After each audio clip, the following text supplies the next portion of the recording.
Welcome everyone. ഇത് LG 21 inch ഫ്ലാറ്റിൻ്റെ ബോർഡാണ്. അപ്പോൾ ഇത് ക്ലീൻ ചെയ്തിട്ടൊക്കെ വെച്ചിരിക്കുകയാണ്. നല്ല പൊടിയും കാര്യങ്ങളൊക്കെ ഉണ്ടായിരുന്നു. അപ്പോൾ അതിൻ്റെ കംപ്ലയിൻറ്റ് ഇതാ EHT വയർ കണ്ടില്ലേ, അത് വന്നിട്ട് ഇതാ നല്ലോണം കത്തിയിരിപ്പുണ്ട്. അപ്പോൾ ഇങ്ങനെ കത്തിയിരിക്കുന്നതുകൊണ്ട് തന്നെ ചിലപ്പോൾ ഔട്ട് ഷോർട്ട് ആവാൻ സാധ്യത കൂടുതലാണ്. അപ്പോൾ ഇവിടെ ഔട്ട് ടെസ്റ്റ് ചെയ്യുകയാണ്. അപ്പോൾ മീറ്റർ ബസറിലോട്ടാക്കി അത് ഡയോഡ് ടെസ്റ്റിലോട്ട് ഇട്ടിട്ട് ഇതാ ചെക്ക് ചെയ്യുമ്പോൾ ഔട്ട് ഷോർട്ടൊന്നും കാണിക്കുന്നില്ല. ഔട്ട് കണ്ടീഷനാണ്, ഇവിടെ ഷോർട്ടൊന്നുമില്ല എന്നാണ് മീറ്റർ പറയുന്നത്. അപ്പോൾ ഇനി എന്താണ്, മീറ്റർ പതുക്കെ അങ്ങോട്ടെടുത്ത് മാറ്റി വയ്ക്കാം. ഇപ്പോൾ ഔട്ടൊക്കെ പക്കയാണ്.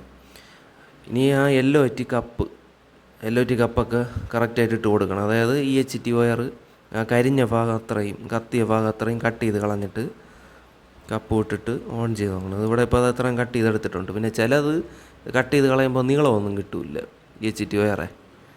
ഇവിടെ കുഴപ്പമില്ല, കറക്റ്റായിട്ട് നീളമൊക്കെ കിട്ടിയിട്ടുണ്ട് ആ വയർ. അപ്പോൾ ഇവിടെ കപ്പൊക്കെ ഇട്ട് കണക്ട് ചെയ്ത് ഓൺ ചെയ്തിട്ടുണ്ട്. ഇപ്പോഴത്തേക്കും ഇതാ കണ്ടില്ലേ വേറൊരു കംപ്ലൈൻറ്റ്,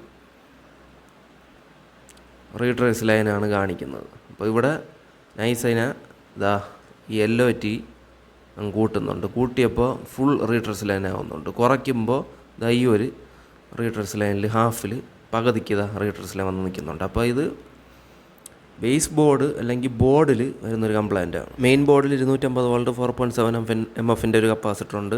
അതുപോലെ തന്നെ ബേസ് ബോർഡിലും 250 വോൾട്ട് 4.7 MFൻ്റെ കപ്പാസിറ്റർ ഉണ്ട്. അപ്പോൾ ടോട്ടൽ 2 കപ്പാസിറ്ററാണ് 250 വോൾട്ട് 4.7 MFൻ്റെ. അപ്പോൾ അത് രണ്ടും ഇവിടെ മാറിയിട്ടുണ്ട്. ഈ 2 കപ്പാസിറ്ററിൽ ഏതെങ്കിലും ഒന്ന് കംപ്ലൈൻ്റ് ആയാലോ രണ്ടെണ്ണം ഒരുമിച്ച് കംപ്ലൈൻ്റ് ആയാലോ ഇതേപോലെ റീട്രേസ് ലൈനിൽ വന്ന് നിൽക്കുക. പിന്നെ ഈ കപ്പാസിറ്ററൊക്കെ ഇടുമ്പോൾ കഴിവതും പുതിയത് ഇടുന്നതാണ് നല്ലത്.